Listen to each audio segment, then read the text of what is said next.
ইতিহাসের সবচেয়ে ভয়ঙ্কর দ্বিতীয় বিশ্বযুদ্ধ শেষ হওয়ার পর 1948 সালে প্রতিষ্ঠিত হয় ইসরায়েল।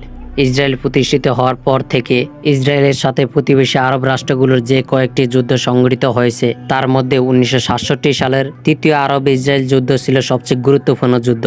6 দিনের যুদ্ধ নামে পরিচিত এই যুদ্ধে ইসরায়েল নাটকীয়ভাবে 3টি আরব রাষ্ট্রকে পরাজিত করে এবং জেরুজালেম, পশ্চিম তীর, গাজা এবং গোলান ভূমি সহ সম্পূর্ণ ফিলিস্তিনের ভূমি দখল করে নেয়। বর্তমানে ফিলিস্তিনের সংকটের যে রূপ তার অনেকটাই 1967 সালের 6 দিনের যুদ্ধের ফলাফল। এই যুদ্ধের আগ পর্যন্ত গাজা ছিল মিশরের নিয়ন্ত্রণে, আর আলেকসা মসজিদ এবং পূর্ব জেরুজালেম সহ পশ্চিম তীর ছিল জর্ডানের নিয়ন্ত্রণে। অন্য কথায় 1948 সালের যুদ্ধের পরাজয়ের পরেও আরবদের হাতে ফিলিস্তিনের 28% ভূমির নিয়ন্ত্রণ ছিল, কিন্তু 1967 সালের 6 দিনের যুদ্ধের পর 100% ভূমি তাদের হাতছাড়া হয়ে যায়। প্রশ্ন হচ্ছে, কি ছিল এই 6 দিনের যুদ্ধের প্রেক্ষাপটে, কিভাবে শুরু হয়েছিল এই 6 দিনের যুদ্ধ, কে ছিল এই যুদ্ধের জন্য দায়ী?